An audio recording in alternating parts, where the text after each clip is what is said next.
एक मुस्लिम माँ का बेटा हूँ, मेरे अंदर भी एक दिल है जो धड़कता है हमेशा। होली से पहले संभल में कुछ बड़ा होने जा रहा है। ड्रोन से कहीं ना कहीं ये बात पता चली है कि किस मस्जिद के पीछे वाली गली से लोग आते हैं, फिर हिंसा होती है, पत्थरबाजी होती है, बर्क पर भी शिकंजा कसा गया है। जी, उनका भी नाम, उन पे भी आरोप लगे थे और उन पर भी FIR हुई है। बिल्कुल बिल्कुल FIR दर्ज हुआ था। बेगुनाहों के कोर्ट सबूत मांग रहे। जिस तरह से इल्जाम लग रहा है कि आपने दंगा भड़काया, आपने हिंसा भड़काया, आपने लोगों को उकसाया। परिवार दस्तकों तक संभल में राज किया और उसके बाद फिर इस तरह से चीजें निकल के सामने आना। योगी जी की सरकार है, ये मोदी जी की सरकार है। यहाँ पर आप कुछ भी गलत करोगे तो आप बख्शे नहीं जाओगे, आप चाहे कोई भी हो। तो ये सारी चीजें ये दिखाया जाता है कि ये एकदम से भड़की हुई चीज नहीं है, ये प्लांट की हुई थी। यूपी के संभल में यूपी पुलिस लगातार एक्शन मोड में है। एक के बाद एक गिरफ्तारियां कर कई चौंका देने वाले खुलासे भी कर रही है। वहीं ड्रोन कैमरा से निगरानी करके कई चौंका देने वाली बातें निकल के सामने आई है। और साथ ही होली से पहले संभल में कुछ बड़ा होने जा रहा है। आज इसी मुद्दे पर चर्चा करेंगे और चर्चा में हमारे साथ हमारे दो सहयोगी सद्दाम और तरुण हैं। तो सबसे पहले सद्दाम, चर्चा की शुरुआत आपसे करते हैं। जो होली से पहले संभल में कुछ बड़ा होने जा रहा है, उस पे क्या कुछ अपडेट्स हैं? बिल्कुल, देखिए जिस तरह से संभल से एक बड़ी अपडेट सामने आई है रुचि, और इस बात को लेकर हर किसी के अंदर जो चीजें थी अब निकल के बाहर आ रहा है। लोग जानना चाह रहे थे, हर कोई इस बात को लेकर जानना चाह रहे थे कि आखिर हिंसा कैसे हुई, हिंसा कहां से हुई, क्यों लोग आए वहां पर, कैसे लोग आए, किस रास्ते से आए। इस बात को लेकर ड्रोन में खुलासा हुआ है, जो जिस ड्रोन से निगरानी की जा रही थी, और उस ड्रोन से कहीं ना कहीं ये बात पता चली है कि किस मस्जिद के पीछे वाली गली से लोग आते हैं, फिर हिंसा होती है, पत्थरबाजी होती है, फिर पुलिस पर प्रहार किया जाता है। ऐसी कई सारी चीजें खुलासा हुआ है। लेकिन इस बात को लेकर सवाल उठ रहा है कि क्या संभल अब भी शांत है? क्या संभल? सद्दाम, आपने अभी बोला कि ड्रोन से किस तरह से निगरानी की जा रही थी और बातें निकल के आ रही थी, तो ये तो डायरेक्ट ये इस बात का पता कर रहा है कि किस साजिश, मतलब कितनी बड़ी साजिश होने की बात। साजिश ये जांच का विषय है। जांच में और क्या कुछ निकल करके आएगा रुचि, इस पर हमारी तो नजर है ही, क्योंकि पुलिस वहां पर कई सारे चीजें खुलासे किए, लेकिन बर्क पर भी शिकंजा कसा गया जी, है। उनका भी नाम, उन पे भी आरोप लगे थे और उन पर भी FIR हुई है। बिल्कुल बिल्कुल FIR दर्ज हुआ था। बेगुनाहों के कोर्ट सबूत मांग रहे कि आपने आखिर ऐसा, जिस तरह से इल्जाम लग रहा है कि आपने दंगा भड़काया, आपने हिंसा भड़काया, आपने लोगों को उकसाया, तो वो बेगुनाह होने के सबूत भी कोर्ट मांग रहे कि अगर आपने ऐसा नहीं किया तो आप पेश कीजिए, आप बताइए कि सच में आप बेगुनाह हैं। आज देखिए कोर्ट का एक जो है फरमान आता है, उस पर कहीं ना कहीं 500 रुपए जो है उस पर जो है उस पर जुर्माना लगता है। और उसके बाद कहा यह भी जा रहा है कि क्या सांसद बर्क के घर बुलडोजर चलेगा, क्या बंकर में जो छिपे हैं कहीं और जाके रह रहे हैं, क्योंकि पार्लियामेंट सेशन चल रहा था, वो उसमें नहीं दिखते हैं साफ तौर पर। उनकी मनमानी हैं डिंपल, मनमानी नहीं। देखिए ये पुलिस से बचने का एक तरीका हो सकता है, ये कहीं ना कहीं पुलिस से बचने का, गिरफ्तारी से बचने का तरीका हो सकता है। उनका परिवार दस्तकों तक संभल में राज किया और उसके बाद फिर इस तरह से चीजें निकल के सामने आना, तो और उसमें भी उनका नाम बिजली चोरी पर भी जुड़ा था। हमेशा जनता ने सरमाथों पे बैठाया उनको, वहां पर वोट देके उनको सांसद बनाया, उनके दादा को बनाया, और उनके तमाम, वो खुद कुंद्रकी से विधायक थे, और उसके बाद अब वो कुंद्रकी सीट भी खाली हुई थी, उस पर भी चुनाव हुए।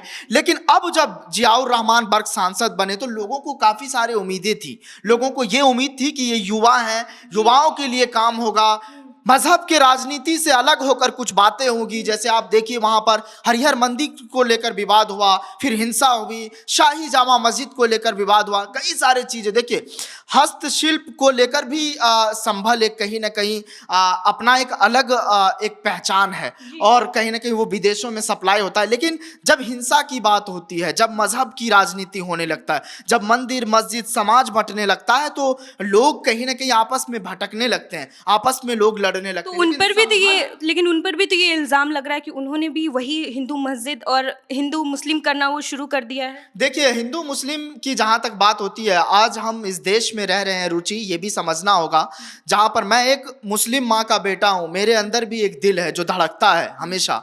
लेकिन इस बात को लेकर कहा जाता है कि अगर आप जिस देश में रह रहे हैं, अगर आपके पास, मैं नमाज पढ़ता हूं, वजू बनाने के लिए पानी नहीं है, तो आप मिट्टी से भी वजू कर सकते हैं। मैं बड़ी बात कह रहा हूं कैमरे पे, ये चीज हमें समझना होगा, ये चीज लोगों के बीच जानी चाहिए। क्योंकि देखिए जिस तरह से लोगों के बीच एक नफरत की खाई खुदी है, हिंदू मुस्लिम को लेकर, मंदिर मस्जिद को लेकर, शमशान कब्रिस्तान को लेकर, हिंदुस्तान पाकिस्तान को लेकर, इसको भी लेकर लोगों को समझने की जरूरत है। अगर आप हिंदू मुस्लिम में बट जाएंगे, आप हिंदू मुस्लिम में कट जाएंगे, या फिर आप हिंदू मुस्लिम के कहीं ना कहीं आपसी मतभेद को, जो अमन चैन है, उस शांति को अगर आप दूर करेंगे, तो बिल्कुल ये चीज इस देश में नहीं होगा। क्योंकि इसी देश में अब्दुल कलाम जैसे लोग जो मिसाइल बनाए, इसी देश में अशफाकुल्ला खां रहे, इसी देश में बहुत ऐसे तमाम बड़े बड़े दिग्गज रहे, इसी देश में महात्मा गांधी हुए, इसी देश को राजेंद्र प्रसाद ने इस देश को चलाया, आज़ादी में कई सारे लोगों की इसमें अहम भूमिका रही। लेकिन अगर आप धर्म के नाम पर बटेंगे, मजहब के नाम पर अगर आप कहीं ना कहीं बंटवारा होगा, तो ये देश बर्दाश्त नहीं करेगा। आज जनता समझ रही है, जनता इस बात को लेकर भी समझ रही है कि आखिर वो जो कहीं ना कहीं मजहब के नाम पर जो बंटते हैं, मजहब के नाम पर कहीं ना कहीं जो दरारें आती है, उससे भी आज बचने की ज़रूरत है रुचि। क्योंकि संभल ने वो दर्द देखा है, संभल में वो हिंसा देखी है, संभल जो सुकून का एक कहीं ना कहीं एक जगह हुआ करता था, जो संभल कभी सत्यव्रत हुआ करता था, जो संभल को कभी शंभल कहा गया, प्रोनाउंसिएशन नाम चेंज हुआ, कई सारी चीजें हुई। इसकी इतिहास अलग है, इसका कारनामे अलग है, लोग बड़े बड़े वहां पर आए। आप देखिए, आप उस जो मुगल के शासक थे वो भी वहां पर राज किए, वो भी, हमने भी इस पे स्टोरी की है जनतंत्र टीवी पे। लेकिन आज जो बातें हो रही है, आज जो कहीं ना कहीं जियाउर रहमान बर्क पर जो आरोप लगा, देखिए मैं ये नहीं कह रहा हूं कि जियाउर रहमान बर्क सही है या गलत है। अगर वो गलत है तो उन्हें सजा मिलनी चाहिए। अगर बिजली चोरी किया है तो उन्हें कहीं ना कहीं सदाम, उनका नाम हिंसा में भी उनके खिलाफ एक एफआईआर दर्ज है, नखासा थाना क्षेत्र में जो मुकदमा दर्ज है उसमें उनका भी नाम है। तो वही मैं कह रहा हूं, अगर वो गलत है तो उस पर कार्रवाई होनी चाहिए। और ये उत्तर प्रदेश में योगी राज है, अगर आप गलती करेंगे तो भुगतेंगे भी आप ही। हमने देखा है ऐसे कई सारे केस हमने देखा है। हमने वो दिन देखा है जब लोगों को कहीं ना कहीं गलत करने पर, चाहे वो विकास दुबे हो, चाहे और सारे गैंगस्टर, ठिकाना लगाया गया है। तो ये सब सारी चीजें हैं। लेकिन जब संभल की बात होगी, जब हिंदू मुसलमान की बात होगी, जब कहीं ना कहीं इस दर्द को लेकर बात होगी, मस्जिद को लेकर बात होगी, मंदिर को लेकर बात होगी, क्योंकि हरिहर मंदिर को लेकर भी कई सारे विवादें हैं। लोग कहते हैं कि वहाँ भगवान विष्णु के 10वें अवतार कल्कि वहां जन्म लेंगे। तो अगर ऐसा है तो आप जांच कीजिए, टीम बैठाइए, बहुत सारी चीजें इसको जांच करके वहां पर किया जाना चाहिए। लेकिन जो भी चीजें हो रही है संभल में, मेरी यही उम्मीद है, और इसी उम्मीद के साथ कि संभल में फिर से वो चैन लौटेगा, फिर से वो कहीं ना कहीं शांति लौटेगी। अभी भी लौट चुका है, लोग अभी भी शांत से रह रहे हैं। लेकिन जो चीज़ें हो रही है, देखिए आप सत्यव्रत थाना भी वहाँ पे बन रहा है, होली से पहले भी इन चीज़ों को जो है बनने जा रहा है सत्यव्रत चौकी। तो ये भी चीज़ें हो रही है और इसको लेकर हमारी पैनी नजर होगी, इसी उम्मीद के साथ कि जी मैं आपसे और सवाल करूँगी सदाम। तो तरुण, आपसे मैं ये जानना चाहती हूँ कि जो सरकार डोर टू डोर कैंपेन चला रही है, उस पर क्या कुछ अपडेट्स हैं?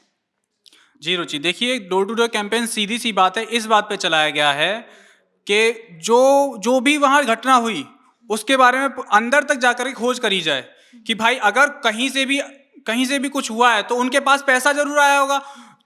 पुलिस इस बात पे पैनी नज़र रखी हुई है कि भाई अगर कुछ भी ऐसा बाहर से हुआ है कि पिछले 1 महीने में या 1.5 महीने में जो भी अचानक से अमीर हुए, जिनके अकाउंट में अचानक से पैसे आए हैं, उन पर निगरानी रखी जाए, उनका पता करा जाए, उनकी पूरी सूची जारी करी जाए, पूरा बनाया जाए कि आरोपियों को जल्दी पकड़ा जाएगा और जल्दी ही चिन्हित किया जाएगा। जी चिन्हित करा जाएगा एकदम से। और सीधी सी बात है, जो भी इसमें शामिल होगा बख्शा नहीं जाए, चाहे वो सांसद वर्ग ही क्यों ना हो या रूलिंग पार्टी के ही क्यों ना हो। जो बर्ग पर भी एफआईआर हुआ था, उस पे क्या कुछ अपडेट्स हैं? देखिए बर्ग पर जो बात एफआईआर हुई है वो तो एक जांच का विषय है कि वो दोषी पाए जाते हैं कि नहीं पाए जाते हैं। लेकिन आप ये देखिए कि उनका जो घर बन रहा था, उनको पेश करने थे अपने दस्तावेज, वो अभी तक उनके घर पे भी बुलडोजर अभी चलने जा रहा है, वो अपने दस्तावेज पेश नहीं कर पाए। उसकी सुनवाई अभी 17 तारीख को है, लेकिन वो अपने दस्तावेज पेश करने में नाकाम रहे हैं। अब एक बात बताइए कि कोई भी चीज़ आप इलीगल चीज़ होगी तो आप बख्शे नहीं जाओगे। ये भाई साहब यूपी है, ये योगी जी की सरकार है, ये मोदी जी की सरकार है, यहाँ पर आप कुछ भी गलत करोगे तो आप बख्शे नहीं जाओगे, आप चाहे कोई भी हो। बस 500 रुपये का जुर्माना भी लगाया गया है। अब उनकी कई सारी वीडियोज़ भी वायरल हो रही है वहाँ सर के ड्रोन पे देखा गया है कि किस रास्ते से जो भीड़ एंटर हुई थी और वो सब उपद्रव करके निकले थे। वो वहाँ साफ साफ आप देख सकती हैं कि उस गली में पुलिस का कोई भी बंदा तैनात नहीं था। तो ये सारी चीजें ये दिखाया जाता है कि ये एकदम से भड़की हुई चीज नहीं है, ये प्लांट की हुई थी। अब तो ये आने वाले समय में ही पता चलेगा कि संभल हिंसा की साजिश रची गई थी। इसका आखिर में कौन मास्टरमाइंड है? क्या वो सांसद बर्क हैं या पाकिस्तान में कोई बैठा है? क्योंकि इससे पहले भी संभल हिंसा में डी कंपनी, पाकिस्तान कनेक्शन और सारिक साटा का भी नाम इसमें जुड़ा था। ये तो खैर आने वाले वक्त में ही पता चलेगा। आपको क्या लगता है? अपनी राय कमेंट सेक्शन में हमें ज़रूर बताइएगा और साथ ही और भी अपडेट्स के लिए जुड़े रहे जनतंत्र टीवी के डिजिटल प्लेटफॉर्म के साथ। नमस्कार।